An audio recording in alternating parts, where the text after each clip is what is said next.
छोटा दुकानदार सुबह उठता है, उसके साथ 2-3 लोग काम करते हैं, दिन भर काम करता है। कभी कभी किसी को पैसे की जरूरत होती है, वो भी दे देता है, काम करता है। उसके पास इतना पैसा नहीं होता जैसे बड़े उद्योगपति होते हैं, उनके पास करोड़ों रुपए होते हैं। तो अगर बड़े उद्योगपतियों का कैश फ्लो रुक जाए, जैसे कोरोना के समय हुआ, उनको कोई मुश्किल नहीं होती। 1 महीना, 2 महीना, 3 महीना, 4 महीना, 6 महीना, 1 साल उनका कैश फ्लो रोक लो, कोई प्रॉब्लम नहीं। इन बेचारों को अगर आपने कैश फ्लो 15 दिन, 1 महीना रोक दिया, तो आपने इनका गला घोट दिया, मतलब यूं पकड़ लिया उनको। और अगर आपने 2 महीने कर दिया, तो आप इनको मार दोगे, खत्म कर दोगे। अब देखिए, मैं ये दुकानदारों की, स्मॉल और मीडियम बिजनेस की बात क्यों करता हूं? क्योंकि यही लोग देश को रोजगार देते हैं। मतलब पूरा पूरा जुड़ा हुआ है।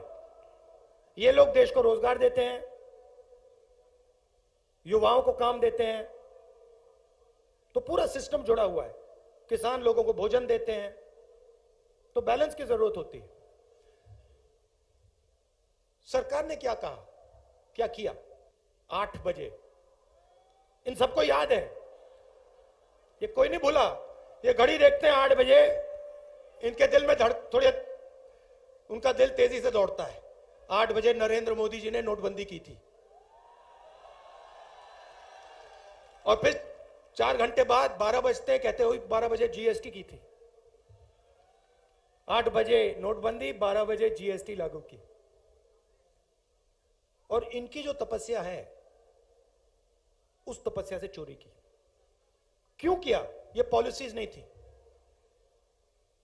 ये आप मत सोचिए, और जो हमारे छोटे दुकानदार हैं, स्मॉल और मीडियम बिजनेस चलाते हैं, आप ये मत सोचिए कि ये पॉलिसीज थी। ये आपके कैश फ्लो को खत्म करने के हथियार थे। देखो, समझ गए ना?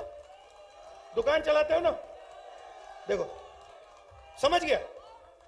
ये पॉलिसियां नहीं हैं जो कोविड के समय किया गया, नोटबंदी और जीएसटी, और जो किसानों के साथ इन्होंने करने की कोशिश की, मगर किसानों की शक्ति ने इनको रोक दिया। ये पॉलिसीज नहीं थी, ये हथियार थे। किसके लिए हथियार थे? किसके हथियार थे? वही जो 3, 4, 5 बड़े उद्योगपति हैं, उनके हथियार हैं, उनके हथियार हैं। और लक्ष्य क्या है? हिंदुस्तान की जो तपस्या है, हिंदुस्तान के जो तपस्वी हैं,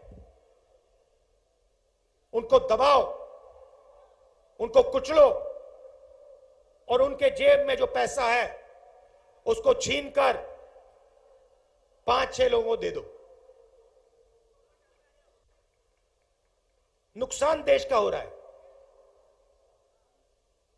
युवाओं को रोजगार नहीं मिल रहा है,